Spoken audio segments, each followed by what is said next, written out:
All right, welcome back to the deep dive.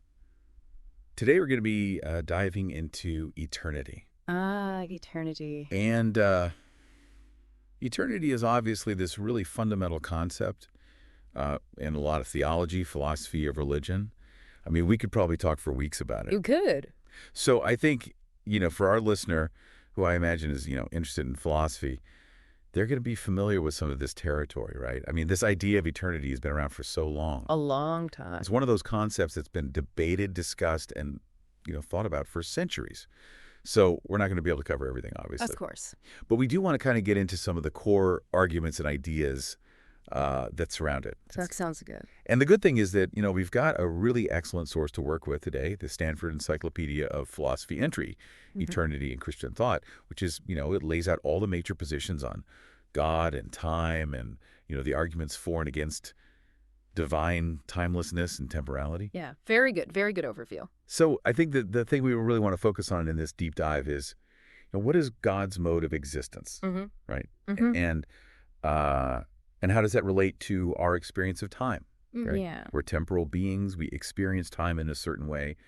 God, if God exists, probably doesn't experience time the way we do. Or maybe God does. Or maybe God does, right? For the fun. That's the whole debate. So before we dive in, let's just lay some groundwork here. Okay. So when we discuss this, we're generally working within the framework of theism, right? So for our listener, someone who maybe hasn't encountered this concept before, maybe needs a little bit of a refresher, what are the kind of key aspects of theism that we're going to be working with here?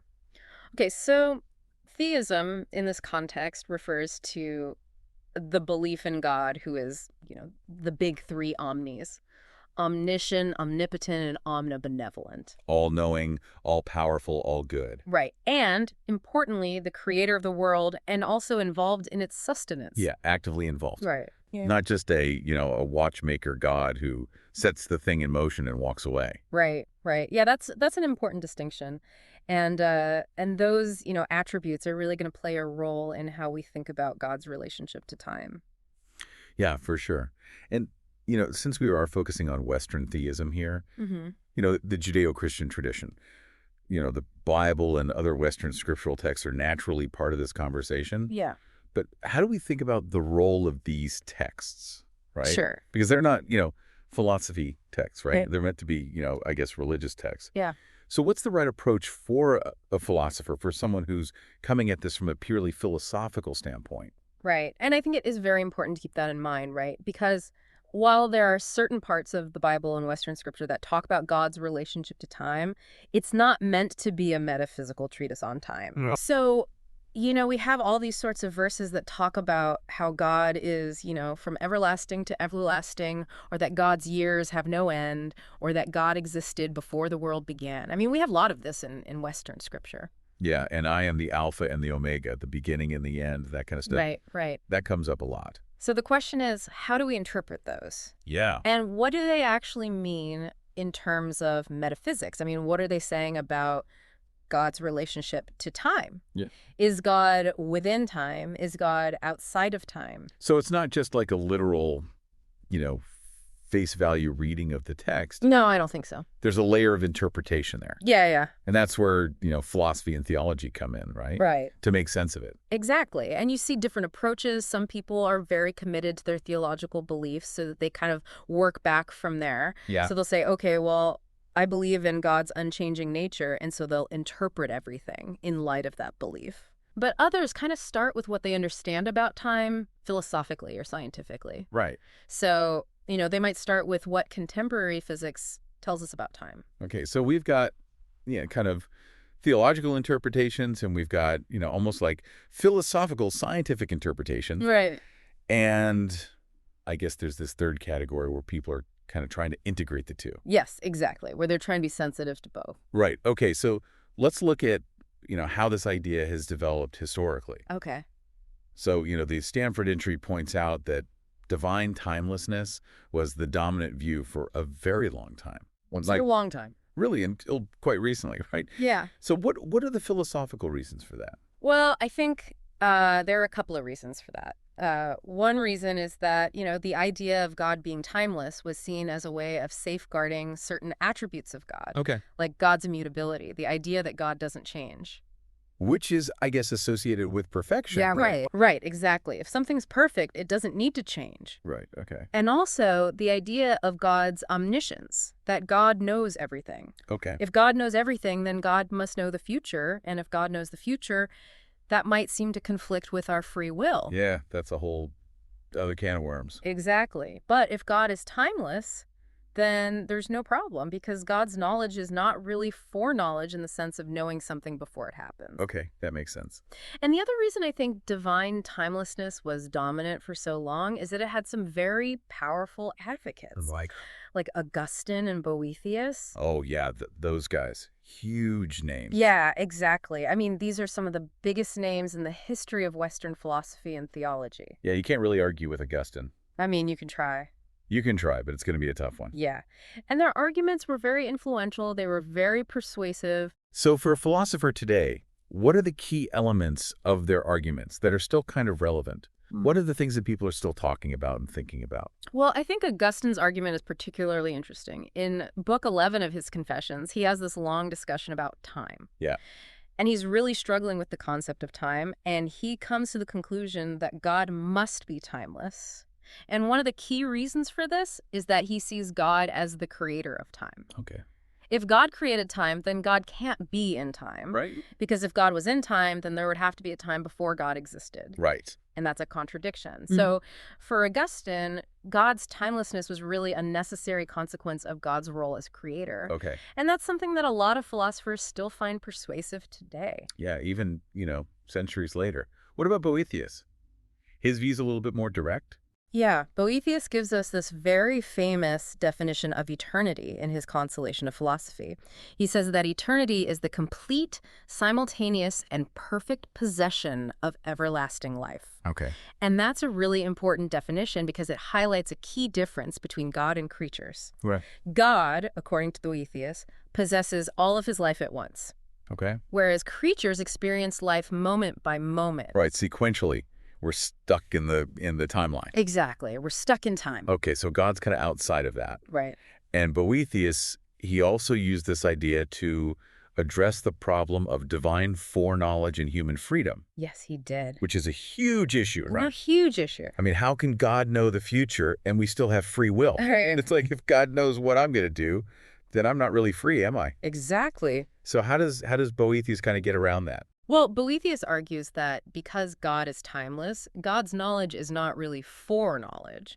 It's not knowledge of something before it happens. It's more like a simultaneous awareness of everything that is, was, and will be. Okay. So from God's perspective, there's no distinction between past, present, and future. Everything's just kind of there. Exactly. And so God can know what we're going to do without that knowledge determining our actions. That's a pretty clever philosophical move. It is. It's a very clever move, and it's one that has been very influential in the history of philosophy and theology. Yeah, for sure. And Boethius, he also uses these analogies to explain eternity, He does. which can be helpful because eternity is kind of an abstract concept. It's a hard concept to grasp. Yeah, it's kind of hard to wrap your head around. It is. So what are some of those analogies? Well, one of his most famous analogies is the analogy of the center of a circle.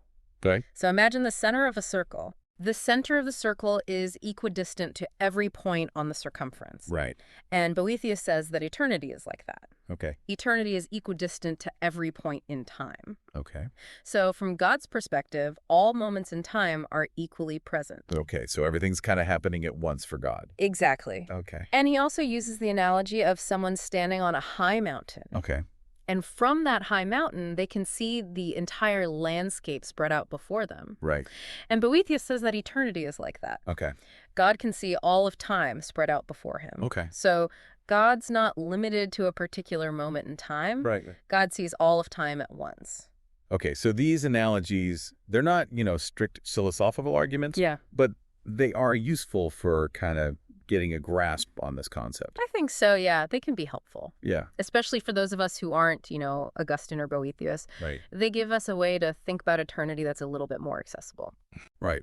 All right. So we've talked about Augustine and Boethius, but the roots of this idea go even deeper, right? Oh, absolutely. Like back to the ancient Greeks. Yeah, the ancient Greeks were really wrestling with these ideas of time and eternity. Yeah, and they didn't even have the Bible, right? Right. They were coming at it from a purely philosophical standpoint. Yeah, so for someone who's, kind of tracing the lineage of this idea, what are the key influences from the ancient world?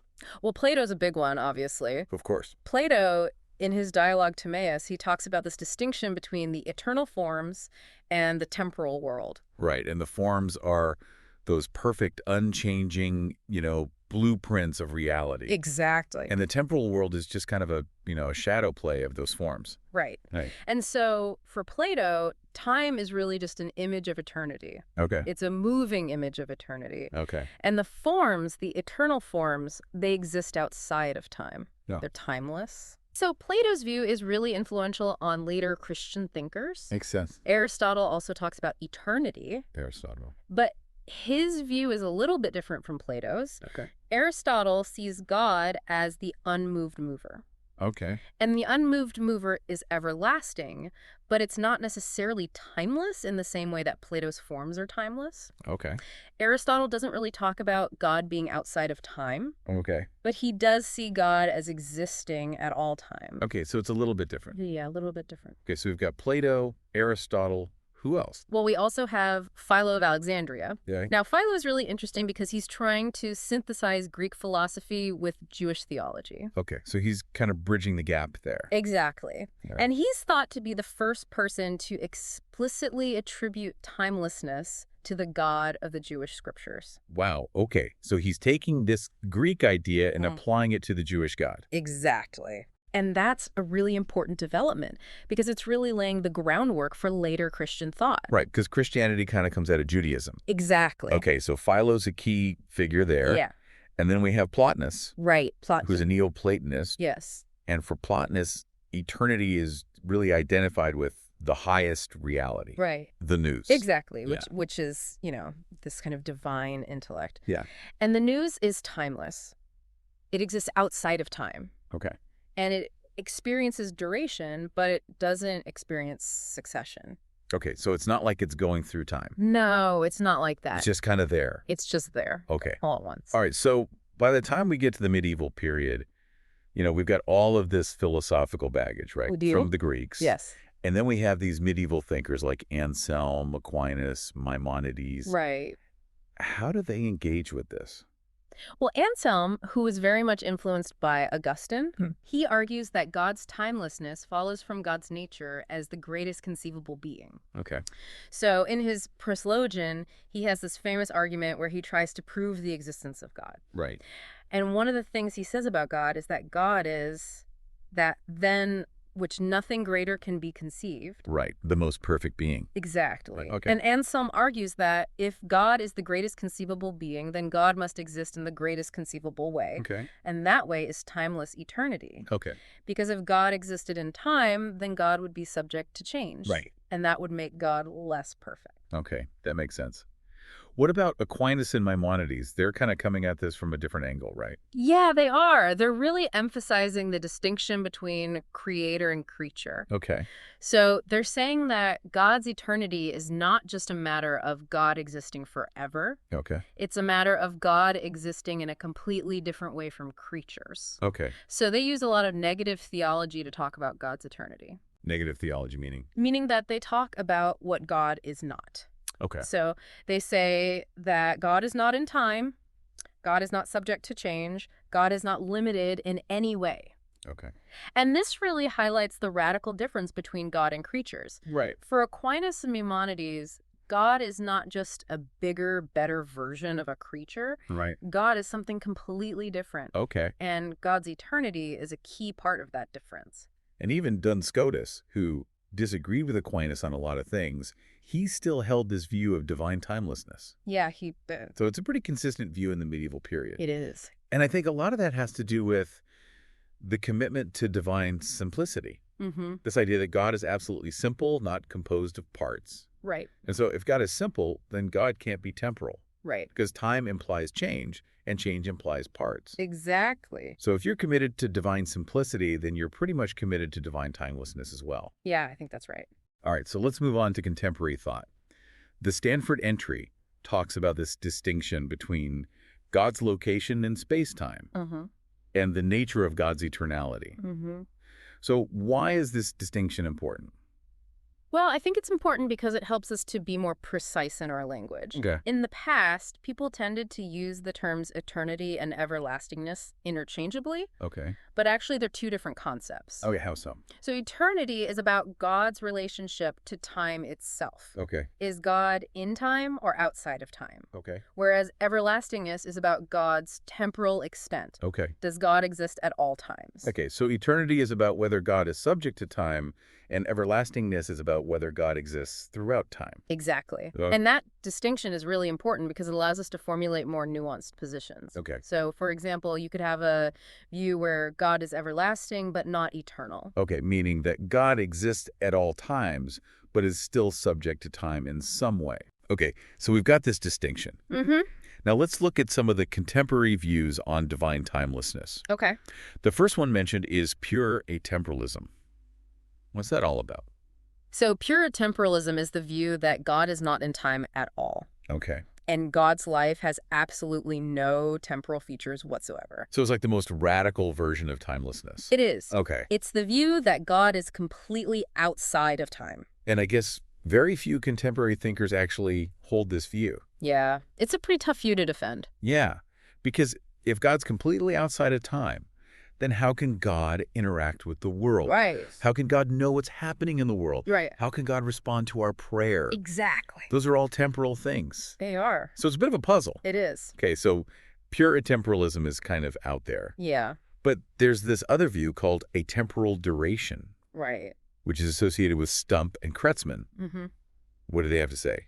Well, Stump and Kretzmann, they're trying to defend a more sophisticated version of divine timelessness. Okay. They're building on Boethius's definition of eternity. Okay. And they're saying that God's eternity is a kind of a temporal duration. Okay, so it's not just that God exists outside of time.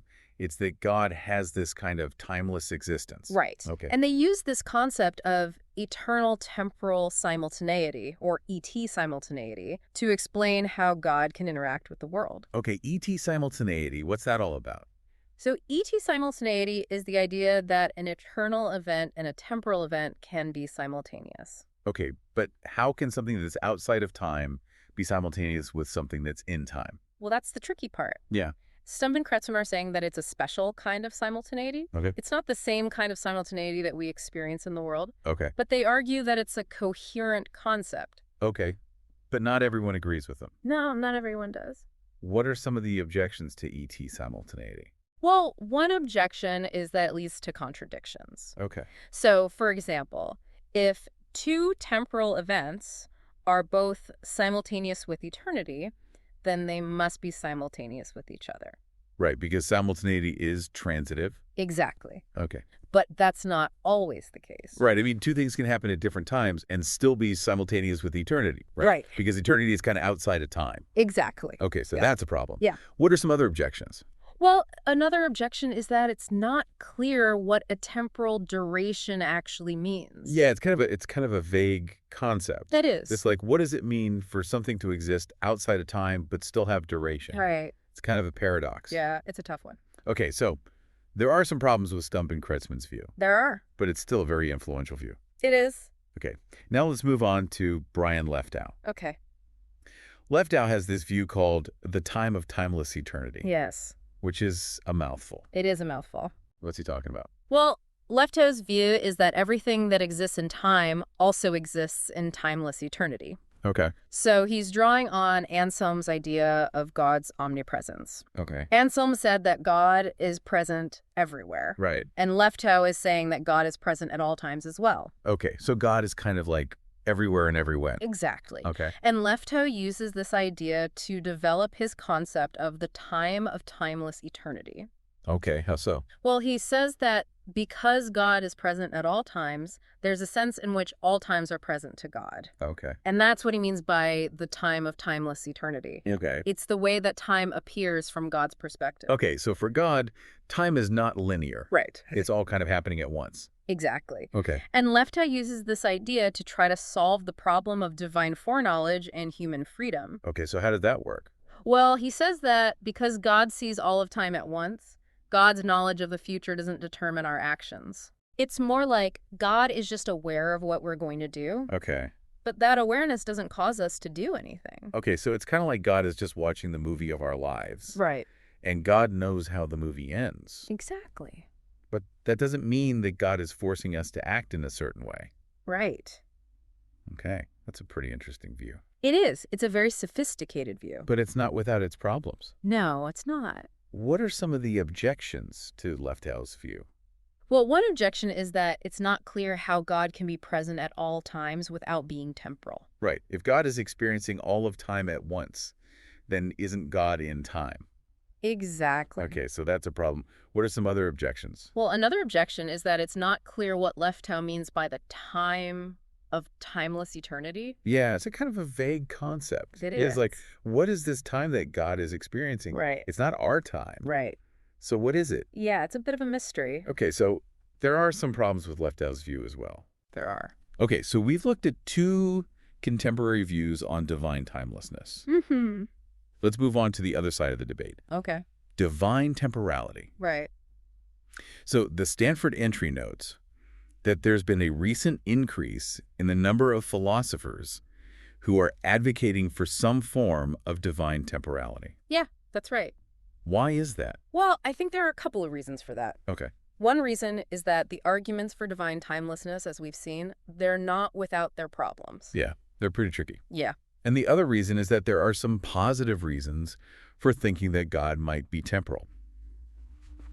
Okay, what are some of those reasons? Well, one reason is that it might make it easier to understand how God interacts with the world. Okay. If God is temporal, then God can respond to our prayers in real time. Right. God can experience the world alongside us. Okay. And that might make God seem more relatable, more personal. Right. And another reason is that it might fit better with certain interpretations of Scripture. So, for example, there are passages in the Bible that seem to suggest that God changes his mind, Okay. or that God experiences emotions. Right. And those passages are easier to understand if we think of God as being temporal. Okay, so there are some good reasons to think about divine temporality. There are. Let's look at some of the contemporary views. Okay. So the first one mentioned is pure temporalism. Right. What's that all about? So, pure temporalism is the view that God is located at all times. Okay. God experiences temporal succession, just like we do. Yeah. And God has existed through an infinite past and will exist through an infinite future. So God is basically just like us, but with an infinite lifespan. Right. Okay. But that raises some problems, doesn't it? It does. I mean, if God is just like us, but with an infinite lifespan, then what makes God so special? Right. And how does that fit with the idea of God as creator? Exactly. I mean, if God is just another being in the universe, then who created the universe? So there are some puzzles there. There are. Okay, so pure temporalism has some problems. It does. But there are other views of divine temporality, Right. like Alan Paget's idea of relative timelessness, Mm-hmm. which is kind of a confusing term because it's got timelessness in it. Yeah. But it's actually a view of divine temporality. It is. Okay, so how does that work? Well, Paget is saying that God is temporal. Okay, God experiences time, okay, but God's time is different from our time. okay, Paget calls God's time ontologically real time, okay. and he calls our time measured time. Okay, so there's God's time and there's our time. Right. And they're different. They are. Okay, how are they different? Well, Paget says that ontologically, real time is the time that God experiences.